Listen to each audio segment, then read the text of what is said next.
pada saat ini, ayuhlah kita bermuhasabah. Di antara 3 golongan yang dirakamkan menerusi ayat 32 dalam surah Fatir ini, hakikat diri kita sedang berada dalam golongan yang mana? Allah Subhanahu wa taala berfirman yang bermaksud, kemudian kami jadikan Al-Quran itu diwarisi oleh orang-orang dan hamba-hamba yang kami pilih. Maka bersyukurlah kita kepada Allah Subhanahu wa taala. A'udzubillahi minasyaitonirrajim. Bismillahirrahmanirrahim. Assalamualaikum warahmatullahi wabarakatuh. Innal hamdalillah nahmaduhu wa nasta'inuhu wa nastahdihi wa nastaghfiruh. ونتوب إليه ونتوكل عليه ونعوذ بالله من شرور أنفسنا ومن سيئات أعمالنا من يهده الله فلا مضل له ومن يضلل فلا هادي له اللهم صل وسلم وبارك على حبيبنا المصطفى وعلى آله وصحبه ومن تبعه ووله اللهم أنت ربنا لا إله إلا أنت خلقتنا ونحن عبادك ونحن على عهدك ووعدك ما استطعنا نعوذ بك من شر ما صنعنا نبوء لك بنعمتك علينا ونبوء بذنوبنا فاغفر لنا فإنه لا يغفر الذنوب إلا أنت وقال الله تعالى في كتابه الكريم أعوذ بالله من الشيطان الرجيم وهو الذي جعلكم خلائف في الأرض ورفع بعضكم فوق بعض درجات ليبلوكم فيما آتاكم إن ربك سريع العقاب وإنه لغفور رحيم صدق الله العظيم. Alhamdulillah, sentiasa kita rafakkan syukur, puji dan pujian. Setiap detik dalam kehidupan ini, sesungguhnya kita sebagai hamba kepada Allah Subhanahu wa taala tidak pernah putus menerima segala kebaikan dan limpah kurnia dari Allah Subhanahu wa taala, walaupun seringkali kita lalai untuk menekuni ibadah kita dengan penuh kesempurnaan. Demikianlah Maha sempurna, Maha pengampun, Maha pemaaf, Maha baiknya Allah Subhanahu wa taala kepada para hamba-Nya. Dalam sedar ataupun tidak, pada tengah hari Jumaat, Sayyidul Ayyam, penghulu kepada sekalian hari, kita telah pun melangkahkan kaki dan umur kita pada 3 Zulqa'dah ataupun Zulqa'idah. Cepatnya masa berlalu. Kali terakhir kita jumpa pada malam Qiyamul Lail, dah habis Syawal lah kita jumpa pada hari ini, 3 Zulqa'dah. Namun peringatan yang lebih dekat pada saya yang menyampai dan menyebutkan perkara ini, seterusnya kepada para jemaah yang dimuliakan Allah Subhanahu wa taala yang mendengar, sama-sama mendengar pada tengah hari ini. Dalam sebuah hadis yang telah kita bacakan pada bulan Ramadan yang lalu, bahawa ada 4 bulan daripada 12 bulan itu disebut sebagai minha arba'atun hurum. Daripada 12 bulan yang diciptakan Allah Subhanahu wa taala, yang padanya terdapat lingkungan masa, 4 bulan daripadanya itu adalah bulan haram. Dan salah satu daripada bulan haram itu adalah bulan Zulqa'dah, bulan yang kita sedang berada padanya. Semoga dengan rahmat Allah Subhanahu wa taala memelihara kita sebagai hamba-Nya daripada tergelincir untuk melakukan segala perkara-perkara yang ditegah, bahkan dimurkai Allah Subhanahu wa taala, lebih-lebih lagi dalam 4 bulan haram itu. Dan salah satu daripada bulan haram itu adalah bulan yang kita sedang berada dan umur kita pada hari ini, Zulqa'dah.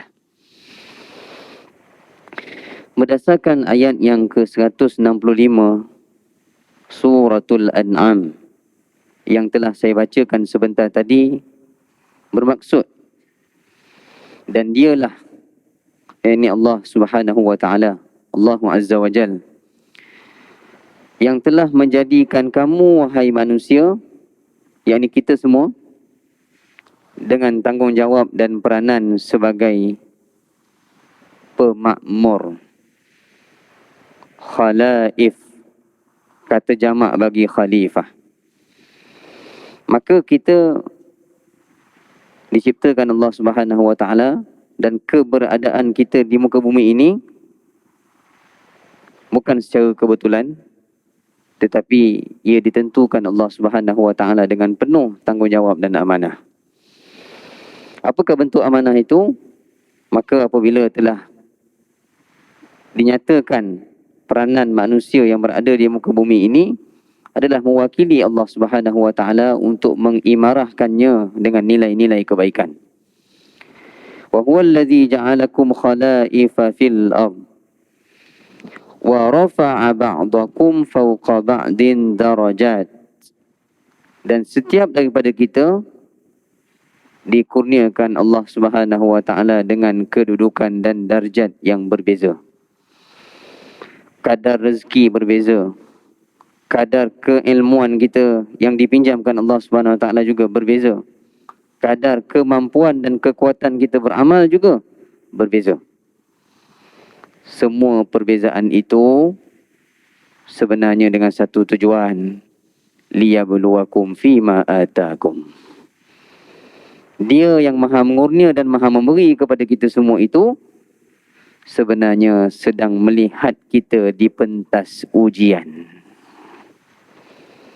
Itu hakikat sebenarnya. Maka renungilah pada tengah hari ini, sepanjang kita menikmati kurniaan Allah Subhanahu wa taala yang tidak pernah putus ini, bagaimana sebenarnya kita memulangkan tuntutan daripada kebaikan-kebaikan itu untuk manfaat sesama manusia. Allah menguji kita dengan darjat yang berbeza, dengan kedudukan dan keupayaan bahkan rezeki yang berbeza. Perbezaan itu bukan untuk menunjukkan kelebihan kita sesama manusia, tetapi perbezaan itu adalah dengan tujuan Allah Subhanahu wa taala sedang menilai amalan-amalan yang kita lakukan, yang kita sendiri akan tuai hasil amalan itu apabila kita kembali bertemu Allah Subhanahu wa taala. Inna rabbaka sari'ul iqab. Sesungguhnya dia, yakni Allah Subhanahu wa taala, maha cepat hitungan balasannya. Wa innahu laghafurur rahim. Dan dalam masa itu Allah Subhanahu wa taala juga maha bersifat maha pengampun lagi maha mengasihani. Hadirin sidang Jumaat yang dirahmati Allah Subhanahu wa taala sekalian. Betapa ayat ini memaklumkan dan mengingatkan kepada kita peranan kita sebagai manusia di atas muka bumi Allah Subhanahu wa taala ini adalah dengan tuntutan untuk kita bersegera melakukan segala bentuk kebaikan. Maka sebab itu di akhirat nanti,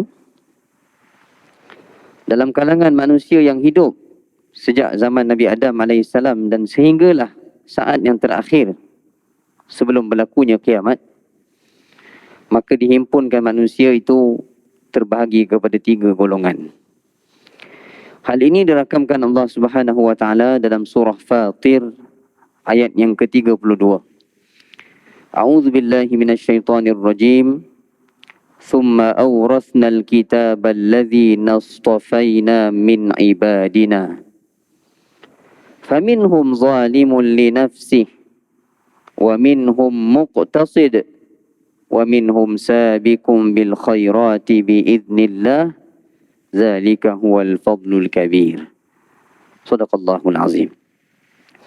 Saya menyeru sidang Jumaat yang dirahmati Allah Subhanahu wa taala sekalian, pada saat ini ayuhlah kita bermuhasabah di antara 3 golongan yang dirakamkan menerusi ayat 32 dalam surah Fatir ini, hakikat diri kita sedang berada dalam golongan yang mana? Allah Subhanahu wa taala berfirman yang bermaksud, kemudian kami jadikan Al-Quran itu diwarisi oleh orang-orang dan hamba-hamba yang kami pilih. Maka bersyukurlah kita kepada Allah Subhanahu wa taala.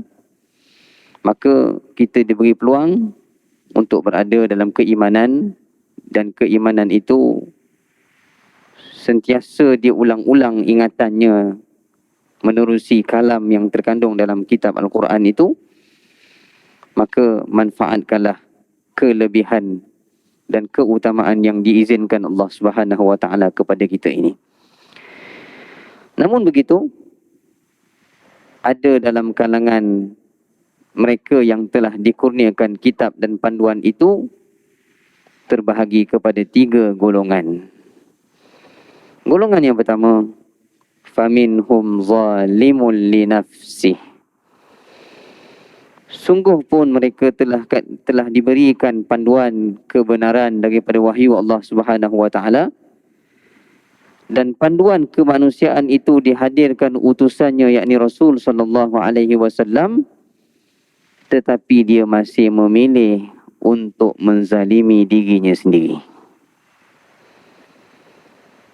Ini golongan yang pertama.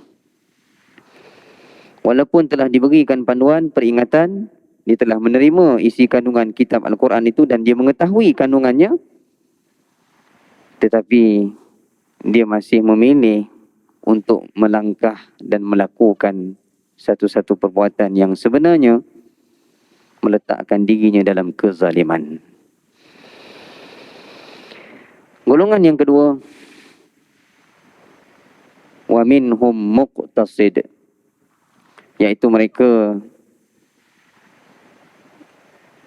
yang tidak berusaha untuk melakukan kezaliman pada dirinya, bahkan kepada orang lain, tetapi dalam dia melakukan segala titah perintah Allah Subhanahu wa taala, dia dalam kalangan golongan yang bersederhana sahaja.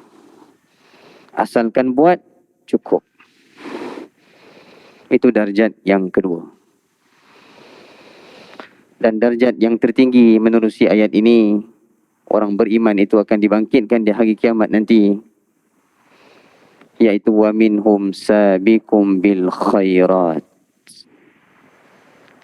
Darjat yang tertinggi yang ada pada orang beriman apabila dia kembali kepada Allah Subhanahu wa taala di dunianya dahulu, ketika hidupnya dahulu, dia adalah dalam kalangan mereka yang sentiasa berlumba-lumba melakukan kebaikan. Maka pada saat ini, renungkan bersama, di manakah kita sedang berada dan berusaha kepadanya. Adakah kita sering diberi peringatan, tetapi masih lagi kita melakukan sesuatu yang menyebabkan akhirnya kita menzalimi diri kita sendiri, bahkan lebih malang lagi seandainya kita menzalimi orang lain. Sebab itu sebuah hadis yang diriwayatkan oleh Imam Muslim,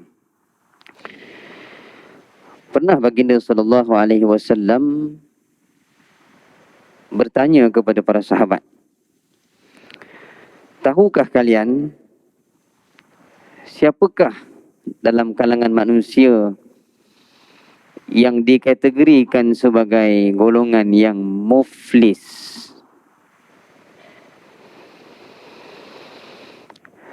Maka jawab para sahabat ridwanullahu alaihim ajma'in, yang direkodkan dalam hadis Imam Muslim, sudah pasti ya Rasulullah, mereka yang muflis itu adalah mereka yang defisit hartanya.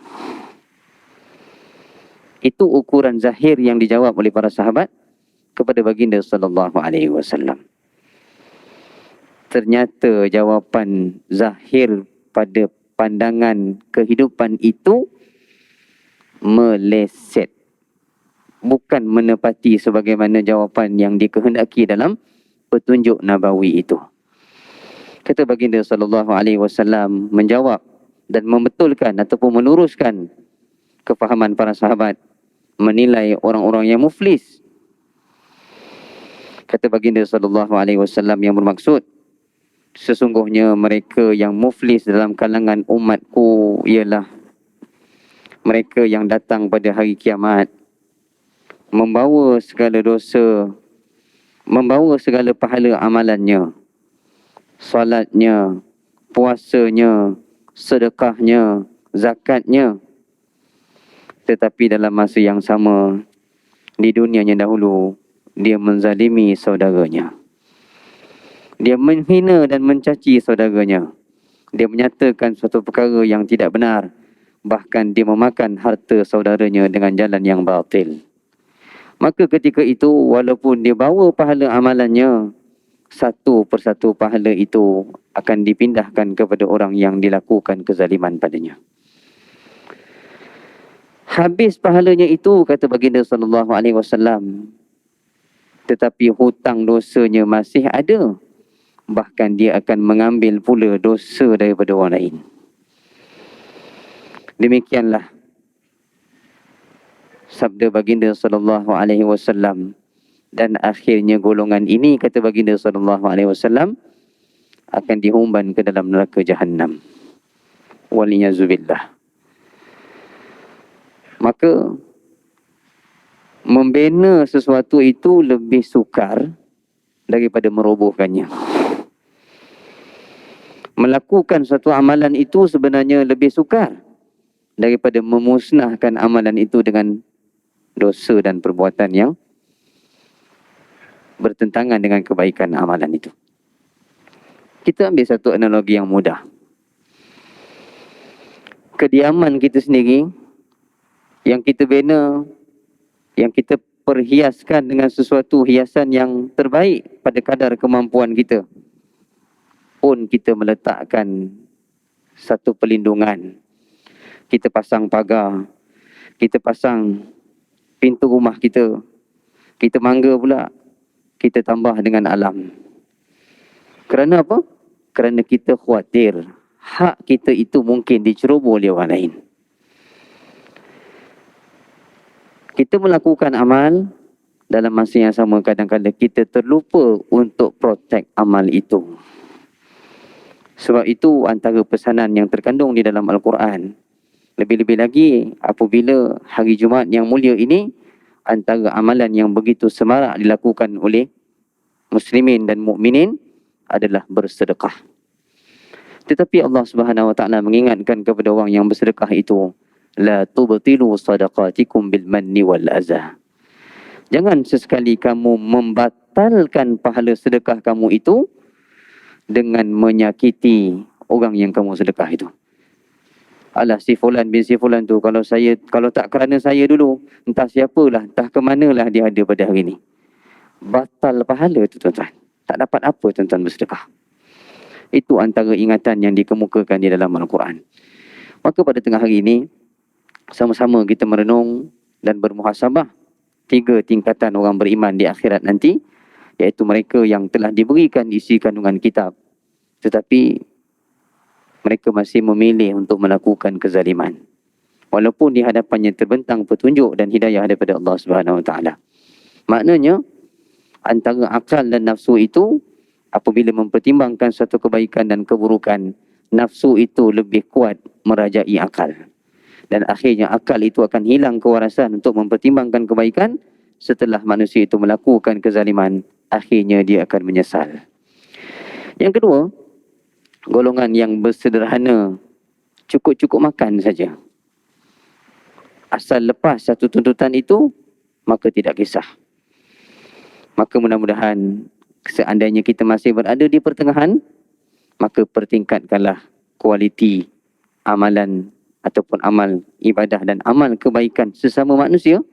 Mudah-mudahan kita meningkat kepada golongan yang tertinggi, iaitu mereka yang pantang mendengar segala peluang kebaikan, maka dia yang utama ingin melakukannya.